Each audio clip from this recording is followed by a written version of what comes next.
మా వివేకం చిన్నానను ఎవరు చంపారో, ఎవరు చంపించారో ఆయనకు, ఆ దేవుడికి, ఈ జిల్లా ప్రజలందరికీ కూడా తెలుసు ఏం జరిగింది అన్నది.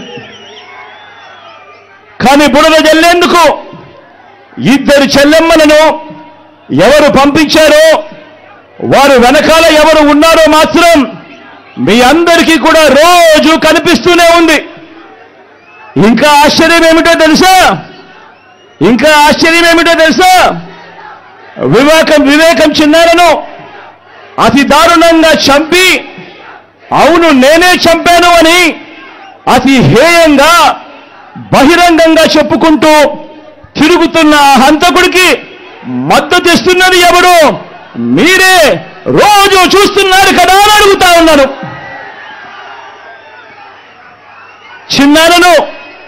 చిన్నారను అన్యాయంగా ఎమ్మెల్సీ ఎన్నికల్లో ఓడించిన వారితోనే, సంఖ్యాబలం లేకపోయినా కూడా ప్రలోభాలతో, అధికార బలంతో ఓడించిన వారితోనే ఈరోజు చట్టా పట్టాలు వేసుకొని తిరుగుతా ఉన్నారు అనంటే దానికి అర్థమేమిటి అని చెప్పి ఈ సందర్భంగా అడుగుతా ఉన్నా.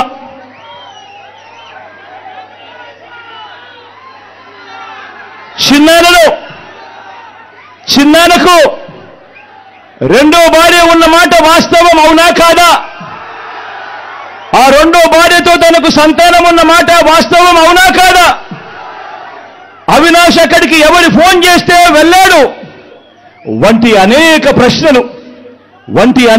ప్రశ్నలు అవినాష్ తన అనేక ఇంటర్వ్యూస్లో, తన ప్రెస్ కాన్ఫరెన్స్లో తాను లేవనెత్తిన ప్రశ్నలు సహేతుకమే కదా అని చెప్పి ఎవరైనా అవినాష్ వైపు ఎవరైనా మాట్లాడితే చాలు వెంటనే వారి మీద కూడా అడ్డగోలు ఆరోపణలు చేస్తూ కుట్ర రాజకీయాలు చేస్తా ఉండడం ధర్మమేనా అని చెప్పి ఈ సందర్భంగా ప్రతి ఒక్కరిని కూడా అడుగుతా ఉన్నా. ఆలోచన చేయమని చెప్పి ప్రతి ఒక్కరిని కూడా అడుగుతా ఉన్నా. ఇలా చిన్నానని ఓడించిన వారిని గెలిపించాలని తిరగడం కంటే దిగజారుడు రాజకీయాలు ఎక్కడైనా ఉంటాయా అని చెప్పి ఈ సందర్భంగా అడుగుతా ఉన్నా.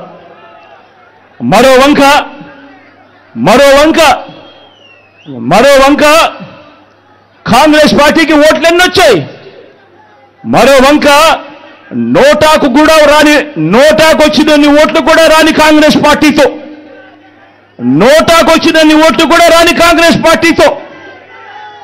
రాష్ట్రాన్ని విడగొట్టిన కాంగ్రెస్ పార్టీతో, ప్రత్యేక హోదాను విభజన చట్టంలో చేర్చకుండా రాష్ట్రాన్ని దుర్మార్గంగా విడగొట్టి రాష్ట్రానికి అన్యాయం చేసిన ఆ కాంగ్రెస్ పార్టీలో చేరి వైఎస్ఆర్ గారి పేరును ఆయన చనిపోయిన తర్వాత ఛార్జ్ షీట్లో పెట్టిన ఆ కాంగ్రెస్ పార్టీకి మొత్తంగా వైఎస్ఆర్ గారి పేరునే తుడిచివేయాలని, కనబడకుండా చేయాలని ప్రయత్నిస్తున్న వారికి ఓటు వేయటము అనంటే దానివల్ల ఎవరికి లాభము అన్నది ప్రతి ఒక్కరూ కూడా ఆలోచన చేయమని కోరుతా ఉన్నా. అటువంటి కాంగ్రెస్ పార్టీకి ఓటు వేస్తే, మన ఓట్లు చీలిస్తే వచ్చే లాభం బాబుకు, బీజేపీ కూటమికి కాదా అని అడుగుతా ఉన్నాను. ఈ సందర్భంలో నేను ప్రతి ఒక్కరూ కూడా ఆలోచన చేయమని కోరుతా ఉన్నా. ఇదంతా కూడా మన ఓట్లను విడగొట్టి వాళ్ళను గెలిపించాలనే ప్రయత్నం కాదా అని అడుగుతా ఉన్నాను ఈ సందర్భంగా.